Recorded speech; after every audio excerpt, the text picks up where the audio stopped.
बाप के बाप आगे हैं, इम्पोर्टेड में सफ़े मातम बिछ गया है और निगरान वज़ीर आज़म अनवारुल हक काकड़ साहब मुंतखब हो गए हैं। अस्सलाम वालेकुम दोस्तों, अगर मैं ये कहूँ अनवारुल हक काकड़ साहब का आना नून लीग की मुश्किलात में इजाफ़ा, पीपल्स पार्टी की मुश्किलात में इजाफ़ा होने वाला है, तो ये बात गलत ना होगी। तो दोस्तों, ये ऐलान सुनते ही लंदन में बैठे किसी शख्स को अनवारुल हक काकड़ के वज़ीर आज़म बनने पर कुछ ज़्यादा खुशी महसूस नहीं हुई, क्योंकि उन्होंने नाम दिया था इसहाक डार का और जलील अब्बास जिलानी का नाम दिया था जरदारी साहब ने। मौलाना साहब को तो किसी गिनती में नहीं रखा जाता, तो दोनों नामों को मुस्तरद करके तो दोस्तों ये बाप पार्टी से अनवारुल हक काकड़ को मुंतखब किया गया है। इस पर मेरा ख्याल है कि ना तो पीपल्स पार्टी को कोई एतराज़ होना चाहिए, ना नून लीग को और ना ही पीटीआई को, क्योंकि अनवारुल हक काकड़ साहब का बैकग्राउंड अगर देखा जाए तो वो एक सेनेटर हैं, पढ़ी लिखी फैमिली से उनका ताल्लुक़ है। उन पर कोई भी एलिगेशन ऐसा नहीं है जिस तरह के और नामों को सामने लाया जा रहा था पीपल्स पार्टी के। जलील अब्बास जिलानी साहब और अपने इसहाक डार तो है ही हीरे, इनके नामों पर मेरा ख्याल है कि ना तो पीपल्स पार्टी ने मानना था और ना नून लीग ने पीपल्स पार्टी के नाम पर माना था, और पीटीआई ने इन दोनों नामों पर इत्तेफाक नहीं करना था। तो दोस्तों, कहीं ना कहीं ये इमरान खान की जीत है अनवारुल हक काकड़ का निगरान वज़ीर आज़म बनना, क्योंकि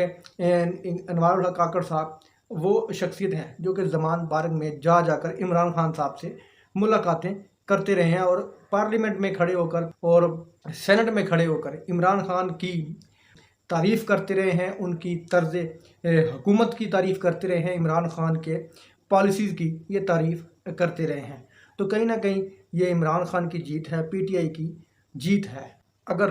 दूसरे एंगल से देखा जाए अनवारुल हक काकड़ साहब के निगरान वज़ीर आज़म बनने को, तो पाकिस्तान तहरीक इंसाफ तो पहले ही मुश्किलात का शिकार है, लोगों को तोड़ लिया गया है, कुछ लोगों को जेलों में डाला गया है, पार्टी चेयरमैन को भी जेल में डाला गया है। इससे ऊपर क्या जुल्म ये कर सकते हैं। अब तशवीश की लहर दौड़ी है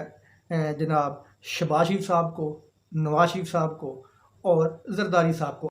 आप ये देखेंगे कुछ दिनों के बाद जरदारी साहब की कमर में इंतहाई तकलीफ़ शुरू होने वाली है और शहबाज शरीफ साहब इलाज के गरज से लंदन भागने वाले हैं, उनकी कमर में भी तकलीफ़ शुरू होने वाली है। वो अनकरीब लंदन में इलाज के लिए जाने वाले हैं। अब दोनों भाई लंदन में अपने प्लेट लिस्ट ऊपर बढ़ाने के लिए जो घर में ही इन्होंने हॉस्पिटल जो रखा हुआ है कमरे में बनाकर, तो उसी के अंदर एक दूसरा बेड भी लगने वाला है और वो दूसरा बेड शहबाज शरीफ साहब का होगा। दोस्तों, शहबाज शरीफ साहब ने जो पार्लियामेंट में खड़े होकर तौहीन अदालत की थी,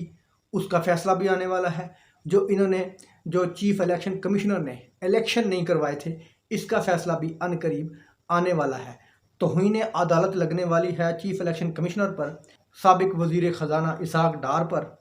और शहबाज शरीफ की कबीना पर, शहबाज शरीफ समेत ये तौहीन अदालत लगने वाली है और इनको सज़ा होने वाली है। तो दोस्तों, ये इमरान खान की तरह इतने बहादुर तो है नहीं है,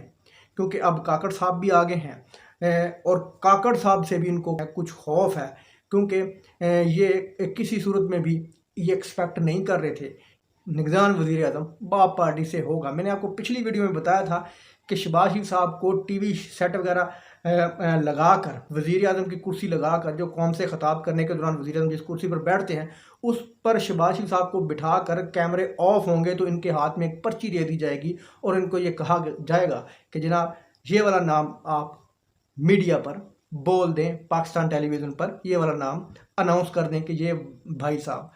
निगरान वज़ीर आज़म बन गए। तो ठीक दोस्तों, वही कहानी शहबाज शरीफ साहब के साथ हुई है। हालांकि कुछ दिन पहले ये भी खबरें चल रही थी कि खामोश हो जाएं, जैसा आप कहेंगे वैसा होगा, और मुस्लिम लीग नून को खामोश रहने की तलकीन की गई थी मुस्तनद हल्के की तरफ से कि जनाब आप जो कह रहे हैं वैसा ही होगा, निगरान वज़ीर आज़म आप ही की मर्ज़ी का होगा, ज़रा अपना मुंह बंद रखें, रोला नहीं डालना आपने, ज़रा अपनी ज़ुबान बंद रखें। तो आपने देखा कि इमरान खान गिरफ़्तार हुआ, ना तो मरीम नवाज़ साहबा नज़र आई, ना कोई नवाज शरीफ साहब ने कोई इतना बयान दिया इमरान खान की गिरफ़्तारी पर, क्योंकि चुप रहने को कहा गया था کہ اگر چپ رہیں گے تو آپ کا ہی نام نگران وزیر اعظم کے لیے اناؤنس ہو جائے گا، اور ان کا نام تھا اسحاق ڈار۔ لیکن جھٹکا تو تب لگا جب انہی کے چھوٹے بھائی شباشی صاحب نے انوار الحق کاکڑ کا نام آگے رکھا۔ پی ٹی اے کے حالات تو پہلے ہی برے چل رہے ہیں، اب مزید کیا وہ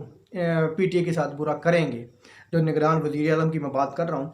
اب باری آنے والی ہے شباشی صاحب کی اور زرداری صاحب کی، مطلب کہ جو آئین توڑے ہیں، قانون توڑے ہیں، توہین عدالت کی ہے، تو اب ان کی باری آنے والی ہے۔ اور امید یہی رکھتے ہیں میں انوار الحق کاکڑ صاحب سے کہ وہ عدالتی معاملات میں مداخلت نہیں کریں گے، اور نہ ہی وہ کر سکتے ہیں، کیونکہ جیسے عمر عطا بندیال صاحب آئین اور قانون کے تحت انہوں نے فیصلے محفوظ کیے ہوئے ہیں، جو کہ کل سرپرائز دیا ہے شباشی صاحب کو جب ان کی اسمبلیاں ڈیزالو کرنے کا انہوں نے سمری بھیجی تھی صدر کو، تو اسی وقت ان کو ایک تحفے میں ایک تحفہ بھیجا گیا سپریم کورٹ آف پاکستان سے، ایک انعام کے طور پر ایک فیصلہ سنایا گیا، اور اس فیصلے نے شباشی صاحب کے پاؤں کے نیچے سے زمین کھینچ لی تھی۔ اب اسی طرح کے مزید فیصلے متوقع ہیں سپریم کورٹ آف پاکستان سے۔ تو دوستو، رہی بات الیکشن کی، کہ سوشل میڈیا پہ یہ بھی خبریں آ رہی ہیں کہ الیکشن تو آپ 6-7 ماہ کے لیے بھول جائیں، کچھ یہ بھی کہہ رہے ہیں کہ 2-2.5 سال کے لیے الیکشن بھول جائیں۔ اب دیکھتے ہیں کہ آئی ایم ایف نے جو شرطیں رکھی تھیں عمران خان کے ساتھ، نگران حکومت ٹائم سے الیکشن کروائے گی تو ہی ان کو اگلی قسط جاری کی جائے گی۔ ایک قسط سابق حکومت یعنی شباشی حکومت کے لیے تھی، ایک قسط نگران حکومت کے لیے، اور آخری قسط آنے والی نئی حکومت کے لیے آئی ایم ایف نے مختص کی ہوئی ہے۔ اب دیکھتے ہیں کہ یہ آئی ایم ایف کی بات مانتے ہیں، آئین پر چلتے ہیں، آئی ایم ایف پر چلتے ہیں، یا پھر جو گھر کا آئین بنایا ہوا ہے کچھ لوگوں نے اس آئین پر چلتے ہیں۔ دوستو، امید ہے آپ کو یہ ویڈیو پسند آئی ہوگی۔ اللہ حافظ۔